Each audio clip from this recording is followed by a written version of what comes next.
Ini salah ini. Karena orang-orang liberal sekarang dan orang-orang sekuler yang menggunakan, menunggangi nama keislaman, gelar-gelar S2, S3, kiai, haji, ini ditunggangi semua ini untuk menipu masyarakat.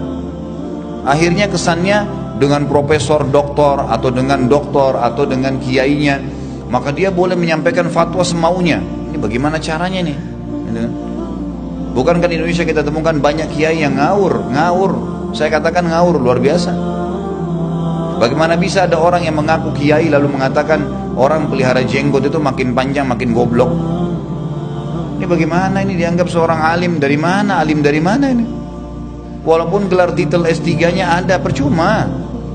Gimana caranya Nabi SAW menyunahkan lalu dia bilang goblok? Berarti yang memerintahkan itu adalah Rasulullah SAW, dianggap goblok. Ini gimana ini? Dan lucunya yang bicara itu ayahnya berjenggot gitu. Dianya pada saat masih sekolah di Mekah itu berjenggot gitu kan. Ini aneh. Dia memimpin sekarang organisasi, pimpinannya yang membentuk itu berjenggot. Subhanallah. Terlepas daripada itu memang agama memerintahkan. Ini gimana bisa dikasih gelar kiai ini? Gimana bisa dapat gelar seorang alim? Jauh sekali, sangat jauh. Kalau tidak melaksanakan saja, perlu teman-teman tahu ya, para ulama hadis ya, meriwayatkan hadis, perawi hadis ya. Misal si A meriwayatkan dari si B dari si C dari sahabat Nabi dari Nabi SAW. Ini si A, B, C ini, itu biografinya lengkap di kalangan ulama. Nggak ada perawi hadis nggak ditahu biografinya. Siapa namanya, lahir di mana, bagaimana dia menuntut ilmu, sejarah hidupnya dari kecil, ada semua. Siapa guru-gurunya, pada saat dia pun mengajar, siapa murid-muridnya, dan bagaimana pendapat ulama tentang dia yang semasa sama dia dikasih. Baru dia dapat predikat alim tuh. Ada pengakuan, ditahu siapa gurunya, siapa muridnya.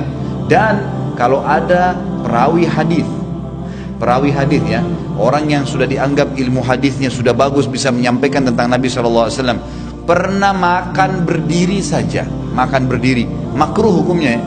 Pernah minum berdiri makruh, itu hadisnya sudah dipertanyakan tuh, makruh loh ini hukumnya. Tapi sudah dipertanyakan, kenapa dia berani melanggar sunnah Nabi yang dia tahu itu makruh, padahal dia boleh duduk kan itu. Bayangin sampai begitu. Bahkan ada sebagian ulama yang menilai kalau hadisnya sahih bisa jadi hasan, turun, hanya gara-gara dia makan berdiri. Bayangin ya, tercoreng sedikit muru'ah namanya, kehormatan agamanya sudah turun tuh kualitasnya. Jadi kalau yang betul-betul yang hadisnya sahih itu karena sanadnya si A, B, C dikasih julukan apa?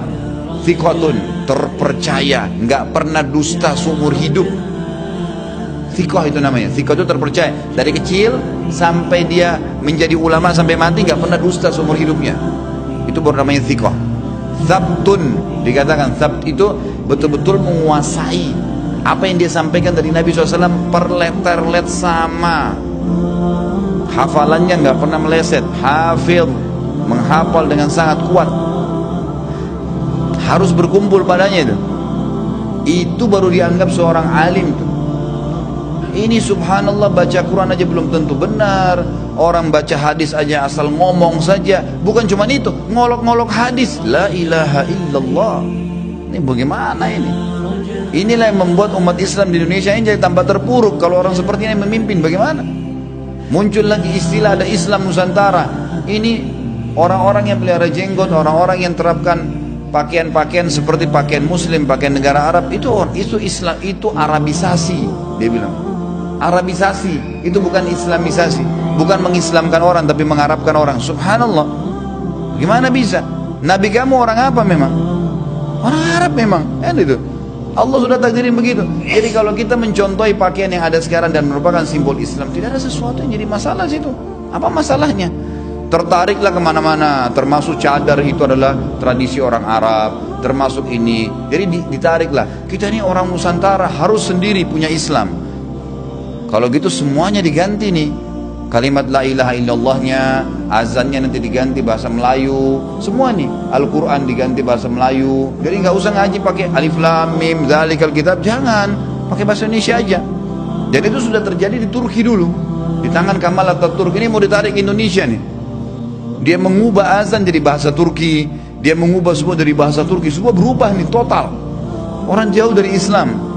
Ini subhanallah, dari mana bisa dapat gelar ahli orang begini nih? Ini nggak boleh, harus diingatin, dan tidak boleh dengar fatwanya. Tidak boleh. Ini bukan alim, nggak layak, nggak bisa gitu. Orang alim itu yang benar, begitu ditanya hukum, qala Allah, qala Rasul, tidak tahu, maaf saya tidak tahu. Belum dikerjakan, tidak diolok-olok. Imam Malik rahimahullah didatangi seseorang bertanya begini, wahai Imam, apa hukumnya bebasin budak? Imam Malik nggak jawab sebulan. Imam Malik ini gurunya Imam Syafi'i rahimahullah, nggak jawab sebulan. Lalu setelah sebulan Imam Malik tanya, mana yang bertanya bulan lalu tentang fadilah bebasin budak? Muridnya angkat tangan, saya Imam. Kata Imam Malik, fadilahnya begini, disebutin semua hadisnya. Lalu muridnya tanya, wahai Imam, kenapa anda tunda sebulan? Rupanya orang itu nunggu. Kata Imam Malik, karena selama sebulan saya kumpulin dulu duit untuk bebasin budak sebelum saya sampaikan kepada kau hukumnya. Itu alim yang sebenarnya, praktekin dulu. Ini udah nggak praktek, olok-olok. La ilaha illallah, dari mana ini? Hati-hati jemaah sekalian. Gelar haji di Indonesia luar biasa. Haji bisa disulap jadi alim. Padahal jemaah haji kita pergi di Saudi, belajar agama aja baik kalau belajar. Duduk, makan, cuma sholat di Masjid Haram, pulang tiba-tiba jadi alim. Dari mana ini jadi alim? Disulap apa di sana bisa jadi alim nih? Orang saya 7 tahun di sana, saya temuin jemaah haji kita duduk saja, ngobrol-ngobrol, ngopi. Haji ya pergi haji udah, itu pun pemimpinnya yang memandu saja, itu tidak memandu lagi, sibuk dengan alam sendiri, belanja barang ini segala. Berapa kali saya kunjungin tempat-tempat itu, nggak ada panduannya. Paling pertemuan pengajian dalam 40 hari itu berapa kali sih? Saya yakin bapak sudah pernah ikut, kalau yang pernah ikut haji, ikut pemerintah kita, berapa kali anda dipandu pengajian tuh? Kebanyakan sibuk dengan alamnya sendiri-sendiri. Pulang tiba-tiba si Pak Haji jadi alim, boleh berikan fatwa. Dari mana? Fatwa dari mana? Anda alim dari mana ini? Berani benar kasih fatwa. Kalau salah, tanggung jawab hari kiamat loh. Nggak ada ilmunya, gimana caranya? Makanya kata Nabi SAW, akan muncul nanti di akhir zaman ulama su, orang-orang yang dianggap ulama tapi buruk sekali. Kata Nabi SAW, karena mereka sesat, nggak punya ilmu dan menyesatkan orang lain, mengeluarkan fatwa sembarang. Dan yang luar biasa ini, orang-orang yang seperti ini nih, naik mimbar nih, sudah naik mimbar sekali, turun, begitu turun mimbar sekali atau pernah ceramah sekali, sudah nggak mau mengatakan tidak tahu. Aib bagi dia mengatakan tidak tahu. Apa hukumnya kiai, ustadz, haji? Boleh. Tapi orang sana bilang nggak boleh, itu sesat. Dia yang benar, subhanallah. Nggak ada dalilnya, dan ini sudah sering terjadi ya. Di kalangan umat ini pernah ada orang di Irak dulu, dia memberikan fatwa luar biasa di masjid jami'nya Kufah di zaman Imam Muhammad dan Imam Yahya bin Ma'in. Fatwa ini hukumnya ini hukumnya ini, hukumnya ini gitu. Dan saya mendengarkan hadis dari fulan, dari fulan. Saya mendengar, saya muridnya Ahmad bin Hanbal. Ahmad bin Hanbal ini ulama besar, ulama hadis. Muridnya Imam Syafi'i, ulama hadis. Salah satu dari 9 ulama hadis, referensi hadis gitu kan. Dari Bukhari, Muslim, Abu Dawud, Tirmidzi, Ibnu Majah, Nasa'i. Ya, kemudian ada Darimi, ada Muwatta Imam Malik, dan ada Ahmad bin Hanbal. Ini rujukan hadis memang. Dalam ilmu hadis ditahu gitu kan. Maka orang ini bilang, saya muridnya Ahmad bin Hanbal, saya meriwayatkan dari Ahmad bin Hanbal, dari fulan, sahabat Nabi Rasulullah SAW. Dia sebutkan juga, saya juga muridnya Yahya bin Ma'in. Yahya bin Ma'in ini teman dekatnya Ahmad bin Hanbal, ulama hadis juga. Saya meriwayatkan dari Yahya bin Ma'in, bahwa saya dari fulan, sahabat Nabi SAW. Ahmad bin Hanbal sama Yahya bin Ma'in dengan hikmah Allah masuk ke masjid itu tidak sengaja, mau sholat, dengar orang ini berikan fatwa dan sebut-sebutin nama mereka. Mereka tahu betul siapa muridnya. Dan di dalam majlis ilmu itu dianggap dia murid kalau dia belajar sampai gurunya mati, itu baru murid. Kalau cuma datang simpatisan sesekali, 3 kali hadir, itu bukan murid. Dari itu murid dalam, coba baca di sejarahnya para ulama. Sampai Abu Hanifah menganggap Abu Yusuf muridnya, setelah Abu Hanifah meninggal baru boleh ngajar. Ambil dulu semua ilmu baru kamu ngajar, digituin, subhanallah. Saking pekahnya gitu kan. Maka Imam Ahmad berkata kepada Yahya bin Ma'in, kau kenal orang ini? Kata Yahya bin Ma'in, enggak pernah saya tahu orang ini. Saya juga enggak tahu. Bagaimana bisa dia bawa nama kita nih? Ayo kita nanya.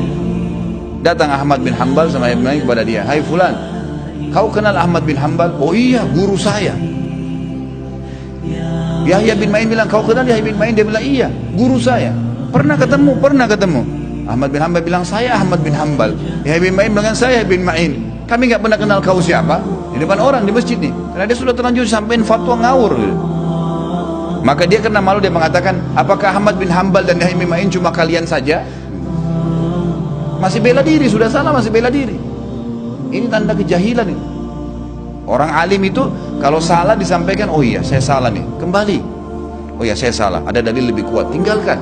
Itu penuntut ilmu nggak malu, nggak aib. Bukan aib bagi mereka kalau salah diingatkan. Manusia bisa salah, gitu kan?